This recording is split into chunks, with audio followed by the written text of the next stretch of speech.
Welcome to the Jamey Chadwell Show, sponsored by Hendrick Toyota. Kevin O'Rourke alongside the head coach of the Bucks as Charleston Southern a couple days away from taking on Gardner-Webb in their home finale. Senior Day, final home game for 11 seniors that have done quite a bit to turn around this program over the last 2 years. 11 a.m. kickoff. Hope to see you there at Buccaneer Field. Bucks will be going for their second straight winning season. They improved to 6-3, a dominant 27-0 win on the road at Monmouth last Saturday. And Jamey, going up there in the elements and really in all three phases, your most impressive game of the season. Yeah, I was pleased. You're worried anytime you go somewhere new opponent, don't know much about where you're going, and then when you're looking at the weather going up there, it was cold and rainy. But I thought our guys really handled that part of it well and was hungry to get a win, and we played well and to get a shutout, control put some points on the board, and I thought our special teams really stepped up when we needed them to, because we'd been struggling there in some certain areas. Defensively, holding the 6 first downs, didn't have one in the second or third quarter. I don't know if you really could have played much better on the defensive side. No, I think our guys tremendous. I think they put them in situations that were advantageous for us to come after them. And I mean, anytime you hold somebody to one third down conversion the whole game, you've done a great job at shut them out there in the second and third quarter when the game was being decided, and gave us a lead that was comfortable. That was big. Offensively, you run for almost 340 yards. Big days for your two sophomores, and Christian Reyes gets the all-time rushing mark. Good things all around. It was. I thought, obviously we try to do that anyway, but when you're playing in that type of weather with the wind, the rain, you've got to establish that run. They couldn't, and early on we were able to do that, and I think that just really changed the game for Christian to get the record. I mean, that speaks a lot of him and our team. And then with our young running backs, they're getting better each week, and we're relying more and more on them, as you see. And so I was pleased with our overall effort. So CSU shuts out Monmouth 27-0 as we take a look at some highlights from the first half of this past Saturday's game. Second straight week on the road, 85 and sunny at Coastal, not so much up in New Jersey. Interesting weather. It was interesting weather, and it was a good crowd there. There was about 110 people there, including both teams.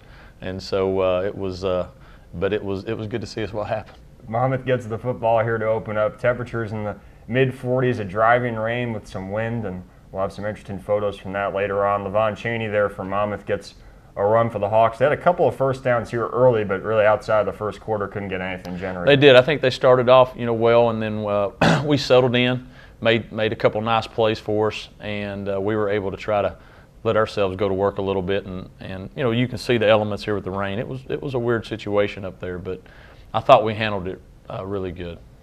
Did that change at all the way you warmed up before the game or anything like that, or no? Well, normally before a game, you guys would go out there quite a bit to get loose. You didn't see a lot of guys out there getting loose just because of how wet it was. Because once you go out there and get wet, you stay a little colder. So we want to make sure that we try to stay as much as we could, but guys aren't going to go out. I wouldn't go out there. Saw Danny Krogan get a series in there for the Bucks. Neil Sterling, the receiver from Monmouth. Bucks were able to hold him in check. Completion there to the tight end. It was a scoreless game in the first quarter, and you guys were really able to take control as you moved into the second. We did. They moved the ball a little bit here, then they backed us up, and we were inside the 5-yard line, and we put a nice drive together here at the end of the first, going into the second. Made some nice plays. You see Mike Holloway with a nice run. We got a lot of people involved. Threw the ball well. The guys running the ball well. Christian making some nice plays and some good runs. So I thought we had a good balance. And on this drive, it was needed because early on it was a field position game. And when you're backed up in the 5, if you hold them to 3 and out, they're going to have a chance. But we moved it. Weren't able to get any points, but we changed the field position, which was huge for us. And we're able to get them in a situation here on defense. We back them up. We make some nice plays, and they have to punt back to us, and we get good field position. With the weather, definitely one of those games, whoever got up early was going to have the advantage. Bucks able to get a sack here. Dylan Black, 2 tackles for loss, 9 tackles for loss as a unit, and you guys are able to put a 60-yard touchdown drive together here. Yeah, which was big. We got a shorter field, got the ball at the 40-yard line, and I thought we made some nice plays. You see Austin throwing to Theo, and made a nice catch there. And it was good to see us get in down here on the end zone, make us a nice, run and get Ben, get him a touchdown here and finish the drive. It's kind of hard to remember who's on the field for you guys at receiver at this point. That's the truth. I about called your name out. Ben Robinson with the 1-yard touchdown puts the Bucks on top by a score of 7-0. You see Clayton Truitt in the offensive line getting it after it there, and your defense really just held them down all day long. I think the total yards in the second quarter was something like 140-6. Yeah, I think the one disappointing thing there in the second quarter was we dominated. We obviously scored 2 touchdowns, but we had the ball down there 2 more times to at least get a field goal or touchdown, and so you'd love to have more points out of it. But we get a pick, we get us in great field position here. We're able to take it in. I thought that was what was important. When we got turnovers, I think we got 2. We got points off of them, and that was big. That's not something we've been doing. And so we got a nice drive started. Nathan Pereira makes a nice catch, and we're moving the ball. And thought Austin played really well, especially considering the weather. He had some nice throws where we got the ball dropped on us a little bit, but here we get a pass interference that was nice to see called, and get a chance to take it in here again, and Austin runs it in for us here on a quarterback keeper. Austin Brown, 54 yards rushing, the first of 2 touchdowns on the day here from a yard out. It seemed like he was a little more decisive in the option at times on Saturday. He was. I think he made some good decisions. He's getting better at those situations, and it's coming with reps and opportunities, but we think he's making some better decisions, and you see a nice run here for him. That's his longest run of the day. Bucks, as you said, able to move it down inside the Monmouth 5 twice in the second quarter, and finishing those drives for you guys continues to be a work in progress. It was. I thought we made a couple nice plays to get ourselves down there, and couldn't make a play to get in. And then you see Ben here run it down to get us inside, I think the 3-4 yard line. We decided to go for it on 4th down. One, because they were backed up, and we thought if we didn't make it, they were backed up. Had a chance right here, little play, we just couldn't get it in. We had a little trick on that we were trying to run there, but couldn't get it in. And then our defense gets a big play for us here, right out. They try to go deep, and we make a nice play from Troy. They were getting a pick for us on their best receiver. Troy McGowan's on the interception for CSU, his second of the season. Saw one from Malcolm Jackson earlier, and Chris Theodore getting involved in the passing game these last couple of weeks. Yeah, Chris has really stepped up being back here and making some nice plays. You see Michael Holloway running down. So we move ourselves down again inside the red zone. We're running out of time here. Obviously, we get down to the 1 yard line, and trying to get in, we settle for a field goal, and we drop the snap and we miss it. So you have a chance to be up 17-0. Put 3 scores a lead, which you feel like could be insurmountable, and then you go in halftime. You're happy for the lead, but you're a little discouraged too, because he's down there twice inside basically the 3 yard line and didn't get any points. So you're frustrated as well.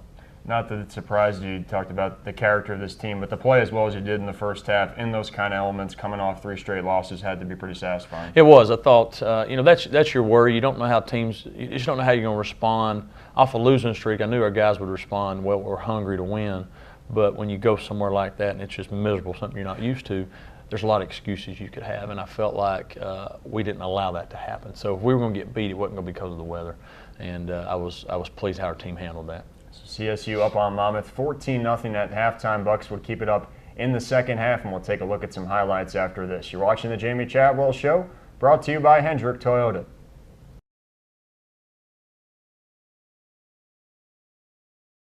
Welcome back to the Jamey Chadwell Show as we move into some second half highlights from the Bucks' 27-0 win at Monmouth this past Saturday. First shutout for CSU since 2009. Weather about the same in the second half as the first. Pass over the middle there for Nathan Pereira, and you guys were able to continue the control in the third quarter. We did. I thought you said we were hoping the weather would ease up, but it didn't. But fortunately for us, we were able to get us a good drive here. I think drive 2 or 3 in the third quarter there. Austin takes it in to give us that 21-0 lead, and which was big. You felt like there was no way they were going to come back from it, so you could really grind the clock out and let our defense go back there and start making some plays for us. Austin Brown with the touchdown puts the Bucks up 21-0. You mentioned the special teams and swarming to the football here on the return. Yeah, I thought we kicked the ball well, and our kickoff team there did a great job of pinning them back and doing some things to put them in situations where they weren't comfortable. Seeing the offense for Monmouth, Brandon Hill, their quarterback, came in actually top 10 in the country in passing yardage, but the Bucks defense did a good job shutting them down, controlled the clock, as you guys like to do, almost 39 minutes in time possession. Yeah, that was something there. Anytime you're in a weather like this, if you can control it and put the pressure on them and just keep making some plays and control the clock, they're going to get tired. They did. We were fortunate enough to really wear them out a little bit there and just control the ball on the ground. I was hoping that we could, put some more points on the board. We had to settle for you had the touchdown, but had to settle for a couple field goals when we had some chances to put more points on the board. But that's life. Mike Holloway with a couple of impressive runs on that series. Bucks try to hit Chris Theodore in the end zone there, and the compliment at running back we've talked about all year, but your two sophomores really played well on Saturday. I thought they did. Mike and Ben did a nice job of playing all-around game, blocking, obviously running the football, but doing what we're asking them to do, and big games for both of them. David Candy with the first of two 34-yard field goals, more pressure in the backfield. That was the story for much of the afternoon for CSU. Season high 9 tackles for loss, and just really Monmouth never could get anything generated. No, I felt like early on in the game, they had a couple of chances to make some plays, and they didn't do it. And after we got the lead and made some stuff there going, it was we pinned our ears back. Had a chance here at a punt return. Punter just nicks us right there and gets us down. But it was nice to see Darius make he's obviously been a great punt returner for us this year. It was nice for him to make some plays, and we get the ball in good field position, try to go in and score. I think we end up settling for a field goal here, basically off a coach's play calling there. But we knock it in, which was nice. It was good for us to see to knock it in, and it was good to see David make a couple kicks that were important that we needed to make and put some points on the board.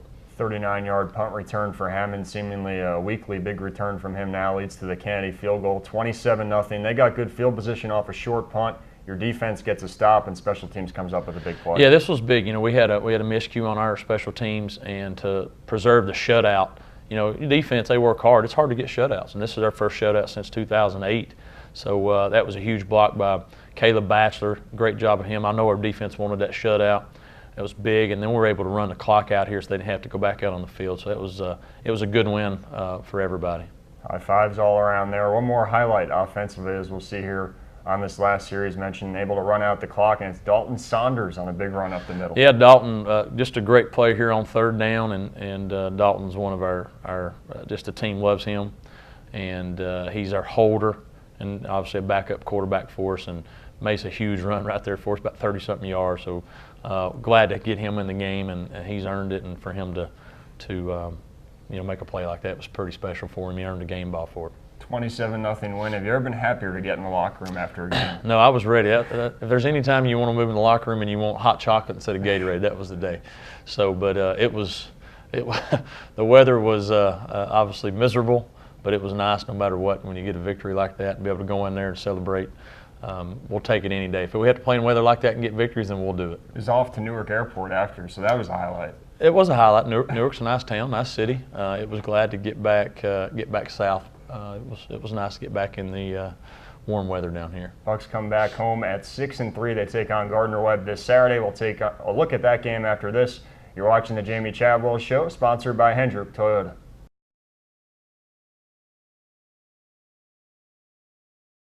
Welcome back to the Jamey Chadwell Show. Charleston Southern goes for their 7th win of the season this Saturday against Gardner-Webb, an 11 a.m. kickoff. Final home game for 15 seniors. Make sure to be there as they honor them before kickoff. A win Saturday would give the Bucks 17 over the last 2 years. That's the most in any 2-year stretch in program history. We'll get into that game in a moment, but first, you keep asking for it, flooding our inboxes with emails, calls, you name it, asking for first impressions, so we give it to you again. This week, a little different. We take a look at the screen. Your first one, your offensive coordinator, Gabe Gardenia, about an hour and a half before the game, doing somewhat running, somewhat walking, weird combination.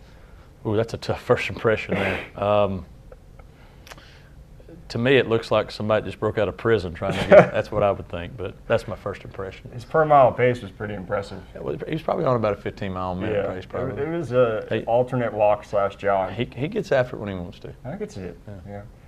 Another first impression is going to be yourself, actually. Some video footage, I think. If this was not you and you saw another head coach bundled up like that, what would your thoughts be? Why in the heck are they playing in that weather? Is this the Big South? First trip to New Jersey for you? First trip. It was a good one. I remember it fondly. How about the you got some snow growing up in Tennessee? We have. So, I mean, it was never played in I've been in cold weather before, but never in a situation that was that cold or that wet, with that much rain. So, but it was good. People in New Jersey were great to us there, and we were in Elizabethton.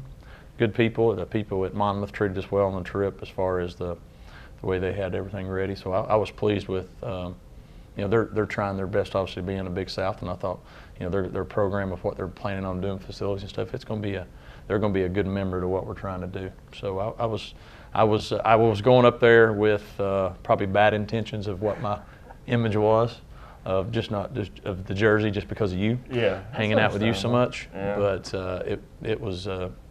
it met or exceeded the expectation I had for it. So good people up there, and they treated us well. And I just told the coach I wish he wouldn't let it rain on us. We'd have been okay. Weather should be a little bit better this Saturday at Buccaneer Field. Again, 11 a.m. kickoff against Gardner-Webb. If you're not in the area of the game, on ESPN3.